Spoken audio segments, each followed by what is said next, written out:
In this week's parasha, Parashat Vayechi, Yaakov Avinu and his family, the 70 souls, the 70 Jewish neshamot that moved to Egypt, have really now become successful. They've made it in Egypt. They've settled in the land of Goshen, the Jewish suburb of Egypt, and they're going to do well now. This is pre-slavery. This is pre-Sefer Shemot. This is when the big success happens for the Jewish people. They're the part of the aristocracy now of Egypt. So I want to speak in this week's Dvar Torah a little bit about the land of Goshen, Eretz Goshen. What is it all about? What is this area where the Jews were living? And maybe get some deeper ideas behind the area of Goshen. So the truth is, most of the pasukim about Goshen are in last week's parasha. We have one pasuk by us, a little bit in Shemot, a little bit in Yehoshua, but let's speak a little bit about what is this area, Goshen, what is it all about? Okay, so we go back to last week's parasha, the very last pasuk. It says, Vayeshev Yisrael be'eretz Mitzrayim, and Israel have now settled in the land of Mitzrayim, be'eretz Goshen, in the land of Goshen, Vayehazuba, and they've grabbed onto it, they acquired it, Vayifru, Vayirbu me'od,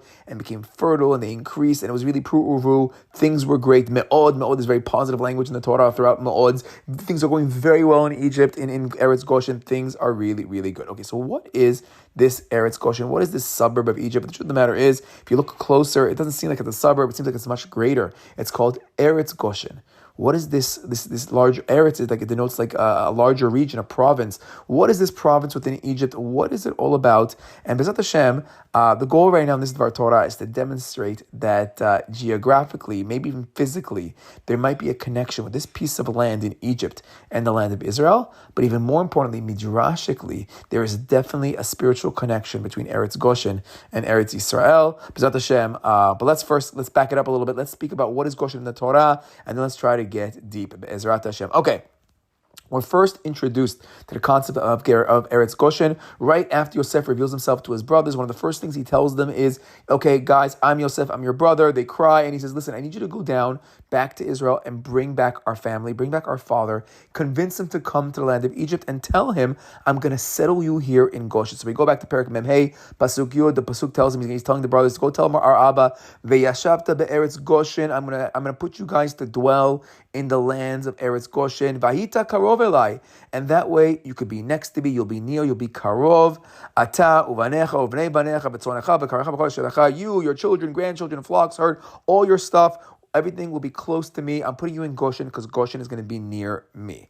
So on the simple level, what's Yosef saying? Yosef, he's second in command of Egypt. He's the Mishnah Lamelech. He's the viceroy. He is in the main capital of Egypt. He's by the Ira Bira. He's in capital city of Egypt, and he wants his family to be close to him. So that's the first goal. I want to put you in Goshen because Goshen is next to the capital. I want you to be next to me. But then the question is, okay, but then why not put them in the capital itself? Put them in the old school Alexandria of Egypt. Put them in the main city that is Egypt. But it sounds like Goshen is like this Jewish region right next to the main part of town. But the truth of the matter is, based on another pasuk, it seems that there might have been parts of Goshen itself that may have been more Egyptian or more Egyptianized than we actually realize. Because if you fast forward a little bit, when they actually settled down, so the pasuk, this is now Perek Mem Zayin pasuk Yud Aleph, the pasuk says that Yosef, Yosef et Aviv et Echav, and Yosef settles his family when he actually brings them down. Vayiten them achuzah be'eretz Mitzrayim, and he gives them a nice holding in the land of Egypt. And where does he give? And gives them be'meitav haaretz, in the good part of the land, be'eretz Ramses, in the land of Ramses, Ramses. He's putting them in Ramses, kashet tziva Paro, just as Paro would command. This is after they had gone to Paro, made their their request for where they wanted to live in Goshen, and the Torah says, and he gets it, and they puts them by Ramses. So Ramses, Goshen, not exactly the same, but it's clear from the storyline that we're talking about the same region. So the commentators say, oh, Ramses might be a different name for Goshen. That Goshen, and I saw the Dot Mikra claims that Goshen is a Hebrew term. It's Hebrew language. It's old school Hebrew, the language of Goshen. We're going to see midrashically what might be the root of Goshen. We'll get in the midrashim. But Ramses, that's Egyptian name. That's Egyptian sounding. That has Egyptian roots to it. It doesn't have Jewish roots to it. Jewish root words are more 3-letter based, and they go through the Dot Mikra like just in the language itself. You can see Ramses is more of an Egyptian name, and Goshen is more of a Hebrew name. So we have an Egyptian name to the town, we have a Jewish name to the town. Rashi comes along, Rashi says it straight, because Rashi picks up on it. Why did it say Eretz Ramses? It say Eretz Goshen. It also says Rashi, Ramses, Me'eretz Goshen he. It's part of Eretz Goshen. This is a suburb of Eretz Goshen. It's called Eretz Ramses. It could be a region within a region, a state within a province, a city within a province. But basically, Ramses is the Egyptian section, an Egyptian named section to Goshen, which might hint to some more acculturation, some more Egyptianization of either Jewish society, or maybe it's a more of a joint area over here, because it sounds like from the Sybil Psukim that we actually were placed separately from the Egyptians, and the assimilation problems are going to happen a little bit later once the slavery starts, or around the time the slavery is going to start. But right now it seems to be more separate. But even in a separate area, we're going to have an Egyptian-sounding area to where we are. Now the Mefarshim come along and they say, don't confuse this Ramses. Don't confuse that with the Ramses and Pitom and Ramses we're going to find in the future when the Jews are slaves in Sefer Shemot. Then the power there, the evil power, is going to make us build these two cities of Pitom and Ramses. He says that's a different Ramses. It's a different location. We see it hasn't been built yet. We have a chronology. It hasn't happened yet, but it has the same name. So I saw in the Dat Mikra, he says, what does Ramses mean? Ramses comes from the language of Ra. We spoke about Ra in last week's Dvar Torah of Potifera. Who's Potifera? Ra was the Egyptian sun god. So Ra is the name of the god. He says Dat Mikra, Ramses. The Amses part in old ancient Egyptian, I guess it means the son of. So they're naming it the son of the Ra god. This is the son of the Ra god. So they're giving names to areas that deal with their gods, which would make sense why the name might be used in a different area. Okay, but let's go back to our pasuk, because our pasuk says, "V'yashavta be'eretz Goshen, v'yita karov elai." I'm going to put you in this land, this region of Goshen, and that way, Yosef says, you'll be close to me. But the question is, if he wants him to be close to them, so just put him in the capital city right next to him. Why is he putting him in the neighboring area? Okay, maybe it's the old aristocracy is already living there. It's a little bit too close. There's not enough apartments over there. Who knows? But comes along the Ramban as well as the Rabbeinu B'Hayek quotes him almost verbatim, and they both say as follows. They said Goshen karov leMitzrayim haya. He says Goshen was very close to mainstream Egypt. V'haya yodea Yosef ba'aviv, and Yosef knew his father very well. He understood his father, even though 22 years had gone by. He knows the way his father's head is going to be. Shelo yirtzeh la'amod be'ir Mitzrayim asher sham habira la'malchut. That he wouldn't know, that he knew his father would not want to live in the capital city of Egypt. There's just the culture there, the intensivity, the Egyptianness over there. His father is a foreigner. He's an immigrant. He's a Jew. He's an Israeli. He's not going to want to be living in Egypt proper, in the main seat of Egypt. That's not where he's going to want to be. And therefore, he made it that he's going to have a separate area of Goshen, and that'll be the Jewish suburb, the Jewish region that's right outside of the capital city, as we see today. In actually most of the world, we have our Jewish ghettos, whether they were forced upon us in the past or whether we're choosing to live in those places nowadays. We have our Jewish suburbs, we have our Jewish regions, and that seems to be what Yosef is doing, because he wants to have a separation.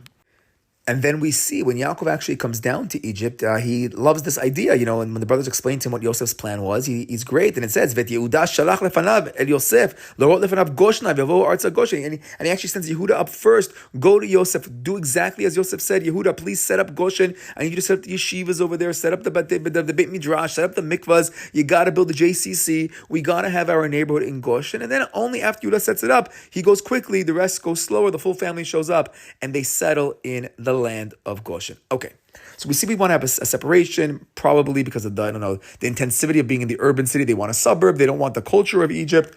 Although, you look a little bit deeper in the Pesukim, it also sounds like they wanted a religious separation. It's not just the simple culture, but it's actually the religious culture. We know that the ancient Egyptians were of the Avodah Zarah. Ram says they're worshiping the sun god. How many times the Jewish neighborhoods have names, older names of the cities, like Ram says, that refers to other gods, even though the neighborhood itself today is totally Jewish. They realize that, okay, being too much, we don't want to assimilate out. We want to be separate from the Egyptian culture. And Yosef even coaches his brothers that before the brothers meet Paro for the first time, before that meeting, he tells them, okay, we're going to have to make a case to Paro that we're going to want to live separate, that we're going to want to live in Goshen. And he basically plays up the religious differences. Because why? The Pasuk tells us the brothers were shepherds. They were ro'ei tzon. V'amartem anshe mikneh hayu. Tell Paro that you guys, your whole life, the family business, when we were kids, we only know how to do one thing. We know how to be shepherds or eitzon. That's the family business. And then the pasuk says, that he says, if you tell him that we're shepherds, ba'avur teshvu be'eretz Goshen, that's going to be the argument, so that we're going to be able to succeed in being able to live separately in Goshen. Why? Ki to'avat Mitzrayim kol ro'etzon. Because for the Egyptians, the shepherds was a to'ava. It was abhorrent. It was just like, it was such a terrible thing for them. Because why? Because they worshipped the cows, the par, they worshipped the animals, and they did not eat. This is not what they did. They weren't eating the animals. They weren't. This was something holy for them. So we have to have our religious separation, because for us, we don't worship animals, we don't worship idols, we don't worship the sun, we worship Hashem, HaKadosh Baruch Hu, and we have to have a separation between the two of them. He says, Rashi says it on the spot, Ki to'evat Mitzrayim kol ro'etzon, every single shepherd is a to'eva, lefi shehem lahem elahut, Rashi says, because the animals, the tzon, was gods for the Egyptians.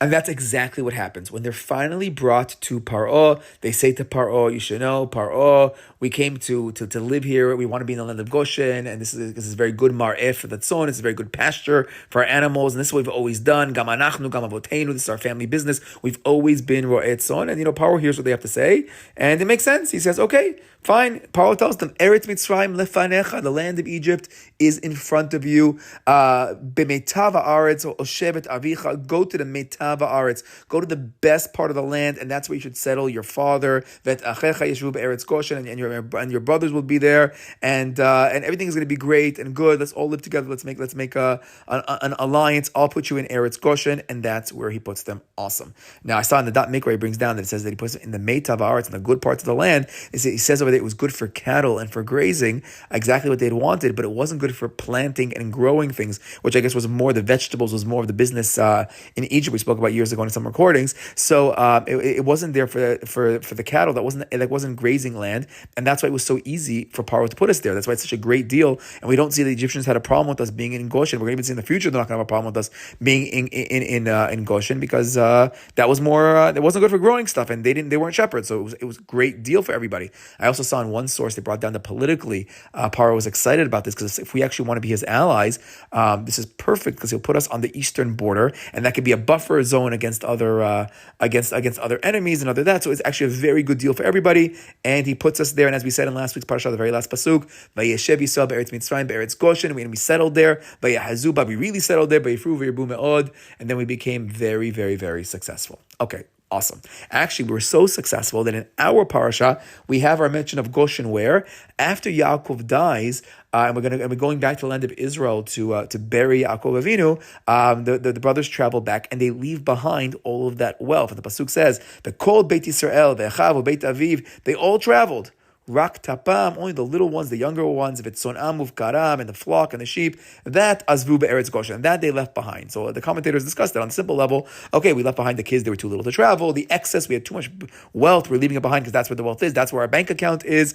Others read it from a political light, that this might have been the opportunity. The famine, according to some Midrashim, already ended by that point. Actually, definitely ended by that point, for 17 years. If the famine is over, and probably things were getting better, they could have moved back to Israel right now, but that would have looked funny. That they realized, there was a prophecy of a galut that's about to happen, or is happening already, and they weren't going back to Egypt. So part of their allegiance to Paro was to show him, we're leaving behind our tzon and our bakar. We're not trying to run away. We're not trying to steal our money back to Egypt, to Israel. We already had the story of like Yaakov bleeding in the middle of the night, and we already know what's going to happen. We're going to leave Egypt, that we're going to try to leave with all our stuff, and Paro's going to say, no, but don't take your stuff, leave your stuff and all this. But right now we're leaving our stuff with our own free will, or at least it seems like it's our own free will, as a statement we are here to stay in Mitzrayim, in Goshen, for the time being. Okay, so that's the background of Goshen based on the simple read of the Pesukim. Now let's try to get a little bit deeper. Where is Goshen? If we look at an Egyptian map, where in Egypt is Goshen? Now, for those of you that want to Google an Egyptian map, you're going to see that you have yourself the Nile River, and the Nile has all of its deltas and all these areas between the Nile, because the river, it splits in many kind of places. So where is Goshen with regards to the Yam Suf? Is it right next to the capital city area, as it seems to be from our Pesukim? Is it in the southeastern corner? Is it up in the northeastern corner, close to where the Sinai area is, closer to the pathway, the Derech Plishtim, back to the land of Israel? Where exactly is Goshen? And the truth of the matter is, there's a massive machlokot. If you open up these Torah map books out there, there's machlokot, there's arguments, different maps, different theories, and they're putting Goshen in every one of the areas that I just mentioned. the academics are split on this as well. Based on different Mefarshim, there's maps. Based on the academics, there's maps. It's really not clear where Goshen is. But Be'ezrat Hashem, let's look to a couple of Pesukim in Yoshua, and then more primarily to Midrashim. And I think we're going to get to a deeper level of Goshen. So we're not going to be able to answer the physical question, but the spiritual question, Be'ezrat Hashem, maybe we can derive something a little bit deeper from the Pesukim. Okay. When Yosef went down to Goshen for the first time, so there actually was an interesting pasuk when he was going to go see his father. So the pasuk says, "Vayesor Yosef merkavto," and Yosef, he got onto his chariot. He was ready to go and see his father after 22 years. And the pasuk says, "Vaya'al likrat Yisrael aviv," and he went up to go see his father, Goshna, and he went towards Goshen, and he went up towards Goshen. So the commentators asked, the Midrashim asked, so what does it mean, Vaya'al? And he went up, he's going up. And Yosef is traveling from the main city of Egypt, and he's now traveling up. He's making a type of an aliyah to go and see his father. So now what does this mean, an aliyah to Goshen? Is this like, is the aliyah happening because of his father? If we're aliyah in more spiritual terms, is the aliyah happening because of the land of Goshen? What is this aliyah? Okay, so if we fast forward in the Torah, let's now fast forward. We mentioned in the Chumash, Goshen is mentioned something like 10 times in the Chumash, but it's mentioned 2 more times in Sefer Yoshua. And if you open up the Navi, Sefer Yoshua, there's 2 Pesukim that out of nowhere bring up Goshen. The first one we find, this is in Yoshua, Perek Yud Aleph, Pasuk Tet Zayin. So they are speaking about Yoshua conquering the land of Israel. Veikach Yoshua et kol haaretz hazot hahar v'et kol hanegev. He's conquering the mountains, the Negev, ve'et kol eretz hagoshen. And he also conquers all of the Eretz Hagoshen. Okay, so what does this mean? Yeshua is conquering all of Israel, the Negev area, and then continues the land of Goshen. Where is this Goshen? What? He's going all the way back to Egypt? Is that where he's going? Actually, the Radak on the spot says that on the Pshat level, he's going to argue on the Midrashic level, but on the Pshat level, he says it can't be. Ein ze Goshen shel Mitzrayim, according to the Pshat, says the Radak. But then the Radak continues and says, Ubadrash, but according to the Midrashim, Omer ki haya Goshen shel Eretz Mitzrayim. He says it is the Goshen of Eretz Mitzrayim. So at least midrashically, there actually are going to be some commentators that might even learn it geographically and physically. But he's saying at least midrashically, Goshen is this, that Yoshua is conquering the Goshen of Eretz Mitzrayim. Vehi nivlet betoch arei Yisrael. And this Eretz Goshen is swallowed up, is part of arei Yisrael. Kemoshe Amar. Now he goes back to our pasuk when Yosef left the capital city of Egypt to go up to his father. Kemoshe Amar. Vayal likrat aviv Goshna. That Yosef went up to his father Goshna. What is the Vayal? Melamed shehi b'aliyah klepei Eretz Yisrael. This teaches us that it's an aliyah towards Eretz Yisrael. And then he has a side idea. B'zchut she'alach Yehuda b'shlichut aviv la'orot lefanav. And since Yehuda followed what his father had said to go set up Goshen earlier, zachash lechelko Eretz Goshen shehi tova. Yehuda is going to be the one to merit his actual land, because we're going to see in the next pasuk in Yoshua, when we open up Yoshua Tet Vav, so there it's speaking about the Nachala of Binyamin, of Yehuda. It says Zot Nachalat Mateh Bnei Yehuda LeMishpechotam, and it's going to go through many, many verses of all the cities that Yehuda is going to conquer. One of those cities is going to be called Goshen. So we have 2 Pesukim in Yoshua, one in Perek Yud Aleph, one in Perek Tet Vav. In Yud Aleph, Yoshua is said to be the one to conquer all the land of Israel, including Eretz Goshen. And the Radak says midrashically, this is the Eretz Goshen of Mitzrayim. And then we have ourselves Goshen again in Yoshua Perek Tet Vav, where there it's interesting. There, let's actually fast forward. In Yoshua Perek Tet Vav, it speaks about the Nachala of the Bnei Yehuda, and it goes to talk about a massive amount of land. Yehuda was able to conquer a lot. He has the whole region around where I live in Beit Shemesh, all the cities, all the names of the little towns that are all around Beit Shemesh as you drive in over here, they're all named in this area. Actually, it's interesting to contrast Yehuda's territory to Dan's territory, because he also gets close to Beit Shemesh, and some of the cities are actually named in Yehuda and Dan's territory, because in a certain area they were they did overlap. I think we spoke about it in the past about the Dan Yehuda connection when it comes to Mashiach's mother, Mashiach's father. But you can even see that in the territory of land of how Tel Aviv goes all the way up to Yehuda, and Beit Shemesh kind of becomes that border. Okay, that's my part of town. But let's get back to our part of town. Let's get back to the Egypt area, because it continues that Yehuda conquers all the areas in the southwest. He's by Ashdod, Binotan, all the dependencies, all the villages around Ashdod, and it continues and it says, and he even has the areas by Gaza, and all the areas by there, and then it says Ad Nachal Mitzrayim, Vayama Gadol. He says Ad Nachal Mitzrayim, until the Wadi of Egypt, the river of Egypt, and the Mediterranean Sea.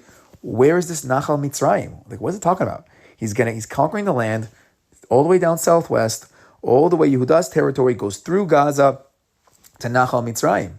So where's Nachal Mitzrayim? So, a lot of the scholars come along and they say, oh, it's a Wadi al-Arish, which is like a wadi that's right next to Gaza, right underneath Gaza, but it's called Nachal Mitzrayim. So whether we want to go with this actually or not actually, Nachal Mitzrayim sounds like the Yam Suf, like the Nile. That's like the main rivers, or one of the rivers that are connected to the Yam Suf, one of the rivers connected to the Nile River. That will make a little bit more sense when it comes to Nachal Mitzrayim. So it seems to be that most of the commentators al Pi Pshat don't want to learn that way, and they would rather learn that's in Eretz Yisrael proper, Wadi Al Arish, a place called Nachal Mitzrayim in Yehoshua, which is named after Egypt, but it is not Egypt. This is in Israel, in the southwest.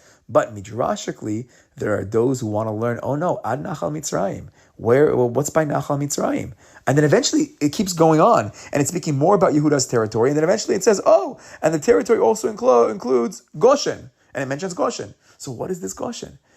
So the commentators, they don't know what to do with this, because we never heard of Yoshua conquering all the way to Egypt and fighting any wars over there. Opposite, we just left Egypt. We were in the Sinai for 40 years. Like what are you talking about? He's going to conquer all the way back to the Nachal Mitzrayim, unless you maybe want to say that Goshen is the Sinai, is the northern Sinai, and maybe that's really where we're coming from, and we were in that region for the last 40 years to begin with, because there's like an extension of Goshen. But again, according to the simple pshat of the Pesukim, it's very difficult to learn that way. So rather, they learn there's different Goshens. There's Goshens in Israel. Maybe one Goshen I saw in Sefer HaMakom B'Parasha. Rav Yoel Elitzur actually says that if you look closely at the verse in the beginning of Yoshua in Perek Yud Aleph, and then the verse in Perek Tet Vav, and one speaks about a mountainous area, the other one doesn't sound like it's the more southern area. So there's two Goshens in Israel. So we have a Goshen of Egypt, and then we have two cities in Israel named Goshen. And we'll give it to Yehuda, because Yehuda had set up Goshen in Egypt. So now when he moves to his new territory, he's going to rename the land based on Goshen. It makes sense, historically, that we've done that, and Jewish people have done that. How many yeshivot have we named today over cities that were left over in Poland? How many Hasiduses in Israel today are named after some kind of city back there in Eastern Europe? So we rename things over areas from the past to remember our past. And in the area of Yehuda, as a Zechut, Yehuda had conquered Goshen and had set up Goshen in Egypt originally. So now when he conquers the land in Israel, he's going to name it after the previous place where he was in Goshen. Okay, but it's not the same Goshen. But other commentators come along and at least midrashically say, no, we are talking about the same Goshen, at least midrashically. And yes, it's true that Yehuda extended all the way to Nachal Mitzrayim, meaning to Egypt itself, to the whole northern region of the Sinai and the northeast area of Egypt. And that is Goshen, and it is now part of Yoshua's territory. It is now part of the Nachalav Yehuda specifically. It's a zechut for Yehuda. He had set it up originally. Now he gets to keep it. And it seems to be the Egyptians are not going to fight him back for it. On the Midrashic level, Goshen is somehow connected to the land of Israel. Now the truth is, let's open up the Midrashim now. Says Pirkei de Rabbi Eliezer, this is Perek Lamed Tet. It's going back to our pasuk that said that Yosef was Vaya'al, that he went up to go see his father for the first time in Goshna. He went to go see his father in Goshna. Says the Midrash, V'shama sheba aviv ligvul Mitzrayim. He heard that his father was coming to the border of Egypt. Where's his father going to? Our pasuk said the father's going to Goshen. This midrash is going to the Gvul Mitzrayim. And then it says, Velakach et anashim imo, and he came with this whole entourage of people to give kavod to his father, because he wants to treat his father like a melech, but he's going to go visit his father, meet his father up in Goshen. Says this midrash, this is the Gvul of Mitzrayim, this is the border of Mitzrayim, which means, which some want to learn, it's the border facing Eretz Yisrael. Now, one of the commentators on this midrash, Pirkei Rabbi Elazar, his name is the Radal. The Radal actually says that might actually be an understanding of the name Goshen. Where does Goshen come from? Makom shenigashim, where people meet up. So this is the place where Makom shenigashim shteya aratzot zolazo. Where are the two lands? Where does Eretz Canaan and Mitzrayim meet up? What's that part? That would be called Goshen. And he says that in the Zohar, Goshen is from the language of tikrovta, of being karov, of being close. So the whole concept of Goshen, vayigash, come close to me. But I can't actually, his Devar Torah last week was all about vayigash, being a soft, getting close. But here he's saying that it literally means this is the area that's close to the area right next door. He says, Velachen bachar Yaakov l'shevet ba, and that's really why Yaakov wanted liot smucha l'Eretz Yisrael, because he wanted a piece of land in Egypt that was as close to Israel as possible. That's why they were in Goshen, because always the dream was to come home to Israel. So let's find the one piece of land that's as close to Israel as possible. Now, the truth is, the Radal himself, this commentary itself on an earlier section of Pirkei Rabbi Elazar, speaking about Sarai Imenu's connection to Goshen, which we're going to get into pretty soon, he writes, Enon en niraken. He says, it doesn't appear to me that it's actual Israel, and it seems to be that most of the commentators do try to go in a different direction. But you are going to find a list of commentators that are going to say that, no, you know what, not only is Goshen the border of Mitzrayim and Israel, it might actually even be a section of Israel, a corner of Eretz Yisrael, already from much earlier in history. And if you open up the Tosafot on this pasuk of Vayal Likrat Yisrael, the Tosafot on this Yosef going up to Yisrael, Perush Aliyah Haitalo, Al Shalach Likrat Aviv Lichvodo. He says, okay, so he's asking, why that language of Aliyah? So he first takes it as a mitzvah, because you're going to go give kavod to your father. That's an Aliyah. It's a spiritual uplifting, because you're going to go do kavod to your father. But then he says, Davar Acher, Lekach Nemar Vayal, Lefish Eretz Goshen Gavoa Eretz Mitzrayim. He says, why is Vayal? Because Goshen is actually higher up. Lefishi Yomedet Bigvul Eretz Yisrael, because it stands by the border of Eretz Yisrael. And then he quotes the pasuk in Yoshua that's speaking about the Goshen v'Chulon v'Gilo, which is the Goshen of Israel. And then if you're wondering, okay, so we don't see Yoshua fighting for it, we don't see Yehuda fighting for it, so how does that fit in? Like, where are the Egyptians? And so he brings down, there's an earlier tradition we're going to get into, that it goes back to Sarai Imenu, that the Egyptians had already accepted, Paro already accepted by our story. This is the Jewish part of town of Goshen, and he's not fighting about it, and he lets us keep it, because he says, Velo iraru ba Mitzrayim, the Egyptians don't question that this is past their border, and Goshen is not part of Egypt proper. And similarly, you'll find this in the commentary of the Kaftor Vaferach. You're going to find this in the Midrash in Bereshit Rabbati, that it seems to be that this land has a special Kedusha of Eretz Yisrael, and therefore it's going to be taken in the times of Yoshua. And I saw some of the sources, I couldn't find it inside, but some of the sources quote a Tosefta in the Targum of Yoshua that also seems to say that this is part of Israel proper. Okay. The problem, though, is a lot of the commentators really argue on this and say, okay, from the non-midrashic perspective, how could you say that Goshen is Israel? Some have geography questions, but even midrashically, if you're making the whole Sinai Goshen and you're making Goshen have Kedusha of Israel, so then they got to the Torah in the Har Sinai happened in Israel. So why do we say it didn't happen in Israel? And then also, why are we so busy trying to bring Yosef's bones back to Israel to bury him in Shechem, just bury him in Goshen? Although I did see some creative answers that there might have been lice in the ground of Goshen after the Makot. So there are some cool answers to that question maybe, but we do see that there is this debate geographically, where is Goshen and could it even be part of the border on the Israeli side even of the border? Okay, but let's put that on the side and let's get to the actual stuff that I want to speak about. Let's get to the actual midrashim that talk about the spiritual connection of Goshen to Eretz Yisrael. Okay, so let's go back now to the midrash in Pirkei de Rabbi Elazar. This is now in Perek Kavav. The Alshich quotes this as well. Now, this midrash wants to claim that the Jewish connection to Goshen takes us all the way back to Sarai Imenu. Okay, says the midrash. Rabbi Yeshua ben Korcha Omer, says Rabbi Yehoshua, that Sarai Imenu, Paro had fallen in love with Sarah. Go back to our story that when there was a big famine in Israel, so Avram went down to Egypt. He went there with Sarai Imenu, told Sarah to please tell everybody that you are my sister, so that hopefully this way they won't kill me. And basically, the second they get there, Sarah was just so beautiful. She gets taken captive. She's brought to Paro. Paro wants to marry her. Paro tries to sleep with her. Hashem plagues Paro so that it won't happen. Comes along now this midrash, and Pirkei Kavav, and it says over there that Paro, in his great love for her and his great desire for her, Katav la b'shtar ketubata. He wrote for her a ketubah. He wrote for a ketubah to marry her, and he wrote in it kol mamono bein bekesef bein zahav bein abadim bekarkaot. That he wrote in the ketubah when it's speaking about the monetary amount that he's going to give her and the land, the gold, the silver, all that stuff. The ketavla et eretz Goshen la'achuzah. And he wrote for her that the land of Goshen, that's going to be the land that I'm giving to you in the ketubah. So says the midrash, Lefichach yashvu b'nei Yisrael be'eretz Goshen be'eretz Sara imam. And that's why when the Jewish people came down to Egypt in our parashiot right now in the Yosef story, they dafka went to Eretz Goshen because the land of Goshen was her land, was Sarah Imenu's land that was given to her as the ketubah. And the midrash goes on to say that Paro woke up in the morning and Vidivhal, and he was terrified. Okay, and he goes to Abraham and he tells to Abraham, "This is your wife. Take her. Hareish techa sarai lefanecha v'kol shtar ktubata ima kach valech. Take her. take her ketubah with you. It's all yours. Get out of this land. And therefore, what comes out of this is that Goshen is Sarah Imenu's land, which means it's Eretz Yisrael, because it was given to Sarah Imenu as a present from Paro. And that's why this already is Jewish land in the land of Mitzrayim. And that's why, says the Midrash, Yosef and his family is going to specifically live in the land of Goshen.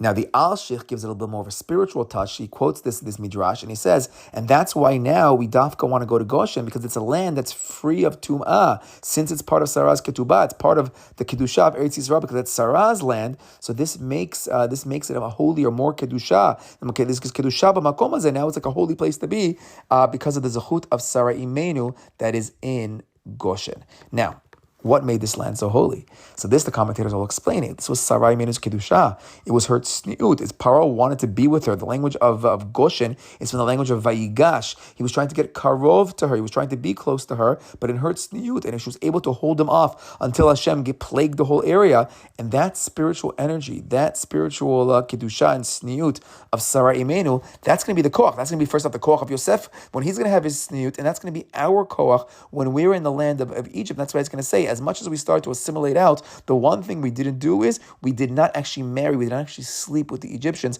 Our women, our men stayed separate. There's that one story of Shlomit Bat Ivri, side idea we spoke about a lot in the past, but besides for that one case, there was not an intermixing. There was intermixing of cultures, but there was not an intermixing of actual marriage between Egyptians and Jews. And where did that Kedusha come from to stay separate? That came from the koach of Sarah Imenu, and that's actually how Yosef is saying, let's sell to Yaakov Avinu, come down to Egypt, don't worry, I'm going to put you in Goshen. This is Sarah Imenu's land, this is Jewish territory, things are going to be okay.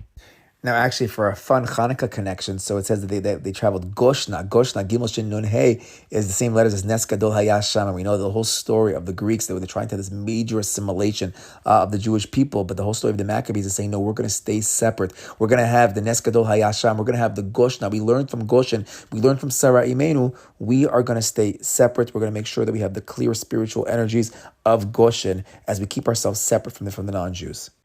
Now, if Goshen really is spiritually Eretz Yisrael, this makes for a lot of fun answers.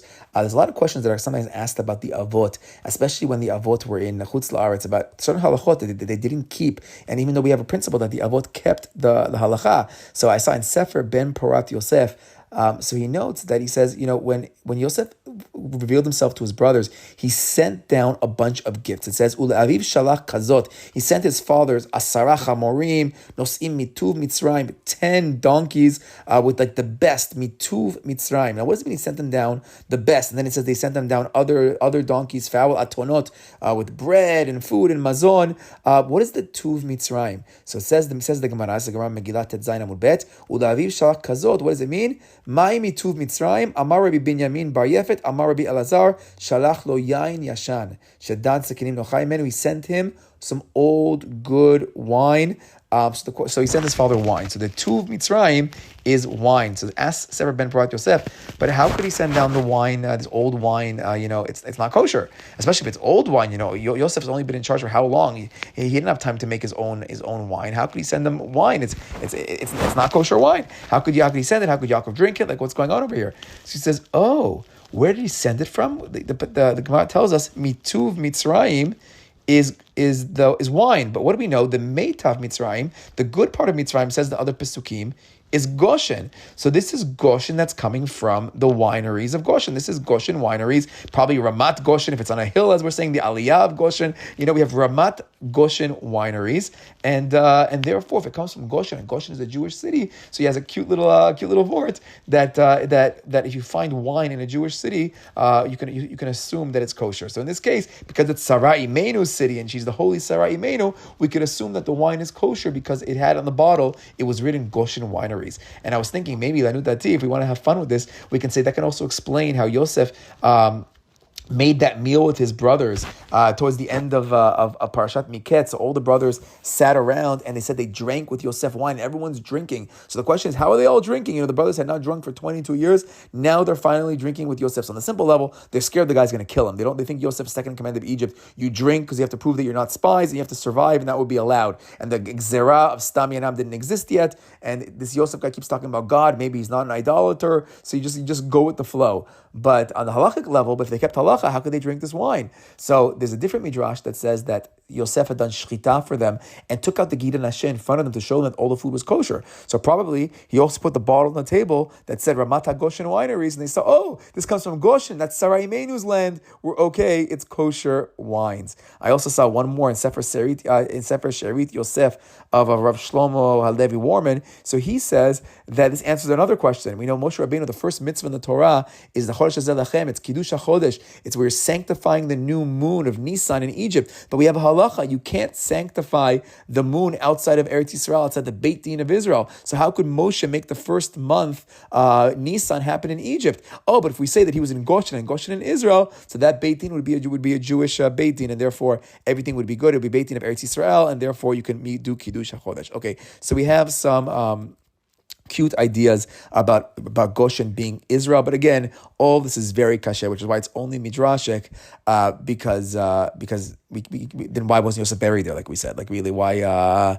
Was it really because there's kinim in the ground? What's really going on? Okay, now I saw in the Ramami Pano in Kanfei Yonah, he gives another explanation of Goshen, relating it to Sarai Imenu, similar to what we said until now, but he says that why is it called Goshen? Because he says Paro was nigash eleya kedina mazik. He says that when Paro got close to her, he learns the vayigash as a strong language, not the softer language of vayigash, vayishak, vayichabek, like a hugging and a kissing and a getting close, but a vayigash as a much more violent kind of vayigash.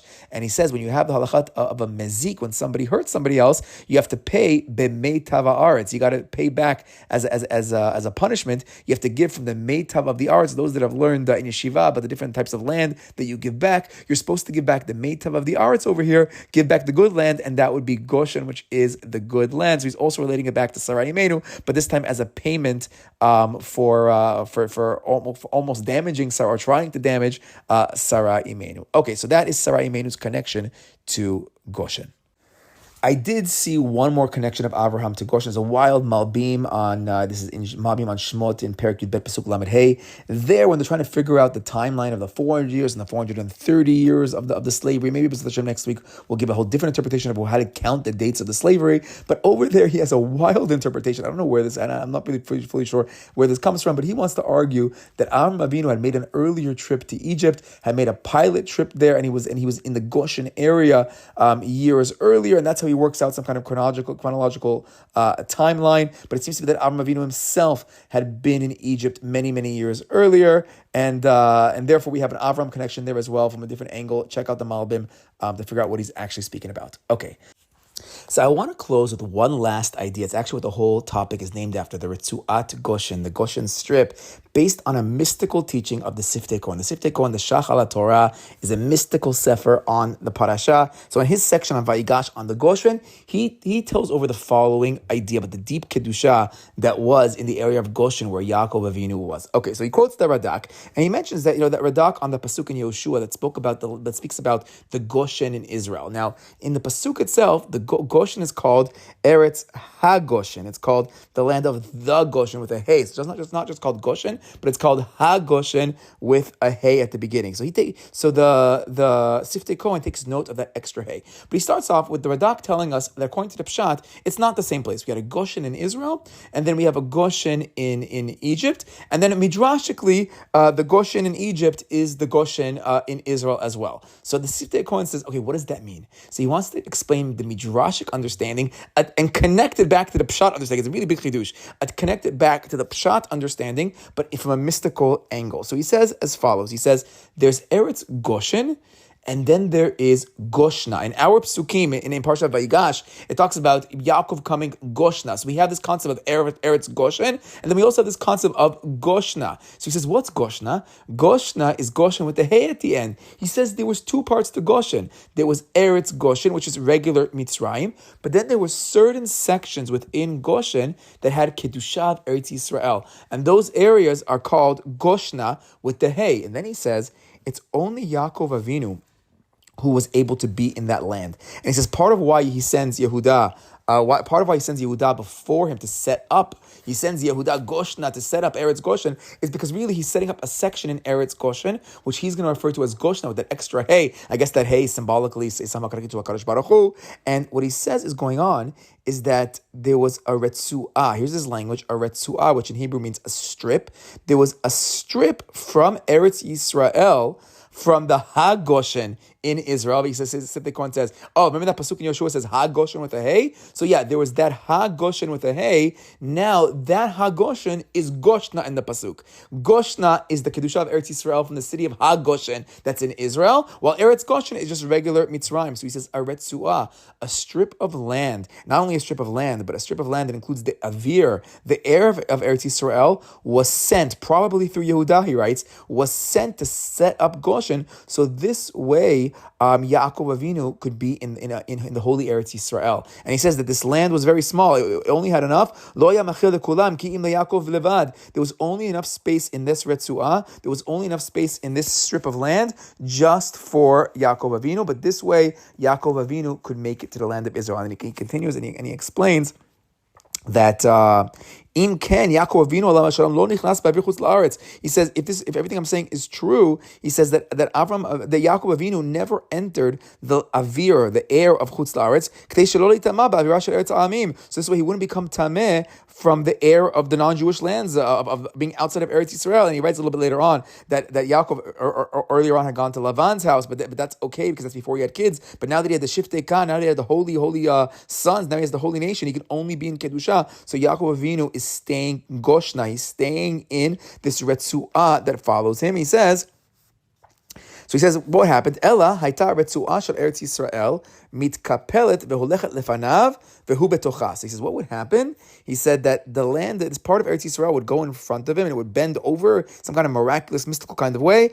and it went in front of him, vehu betocha, and he was always in this Retzuah. So he had this Retzuah, this strip of land, this strip of air, the strip of Kedusha, really. The strip of Kedusha from Eretz Yisrael is following Yaakov Avinu, either being set up with Yehuda before, or it's really with Yaakov Avinu every step of the way. So when Yaakov Avinu is in Mitzrayim, mystically, Yaakov Avinu is in Eretz Yisrael. He's in Goshna, he's in Ha-Goshen, everybody else is in Eretz Goshen.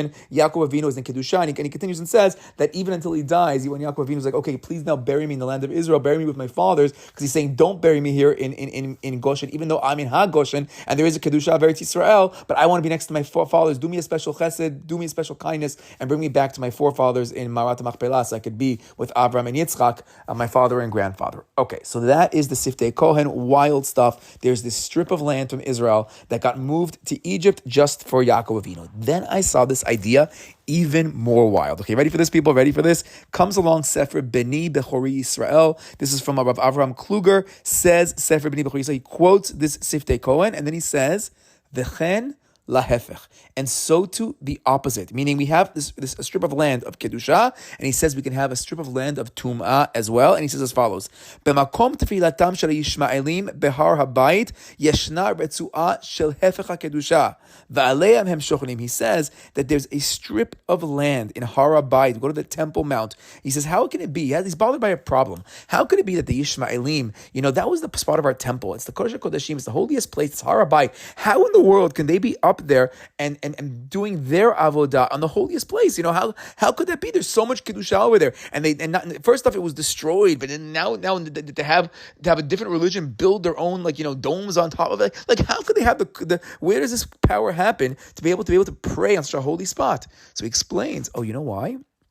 Because there's a Retzuah of is a Retzuah of non-Eretz Yisrael on the one spot where they are. So now, Lanutati, I was thinking, maybe we can take a step, even one step further, and he's really saying that, okay, once the Retzuah of this strip of land left Eretz Yisrael and went to Goshen, we had the Goshen strip. So now what happens? Now there's a void in Eretz Yisrael, and if there's a void in Eretz Yisrael, we lost a little of Kedusha. That gets taken up by Tumah. We know whenever Kedusha is removed, the Tumah comes in, and that's why our enemies have the ability, our Oivim have the ability to go onto our most holy places and defile our most holy places. Where does that come from? Because a little bit of the Kedusha of Eretz Yisrael has already left and gone somewhere else. So if all of that is true, the Anutati, I don't think we have to be as complicated as him, because he's saying, where did this strip of land go?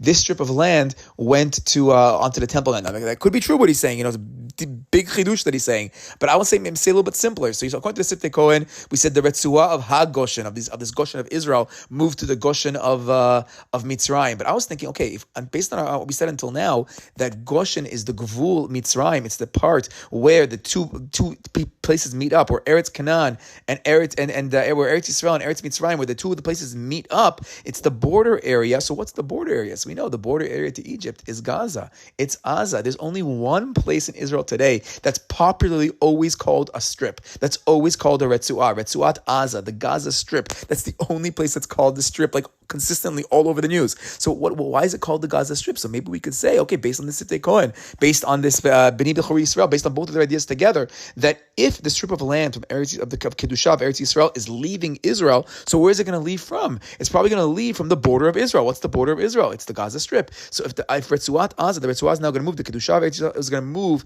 to Goshen and create the Goshen Strip. So what does that leave behind? That's going to leave a void of Kedusha, which is going to lead to the Tum'ah that takes place in the Gaza Strip, which can maybe explain why all the evil that's coming out of there, all the terrorism, all the murder, the znut, all the terrible stuff that's coming out of Gaza. Where is that coming from? That's coming from the fact that Retzuah moved to a different area. So Be'ezrat Hashem, we should pray to HaKadosh Baruch Hu, Be'ezrat Hashem, that the Retzuah, that Retzuah of Kedusha that left the land of Israel should return to the land of Israel, so that every one of our borders from every single corner will be filled with Kedusha, which will be filled with peace and shalom and simcha and Torah and tefillah, and we can really get back to that place of Kedusha. Shabbat Shalom.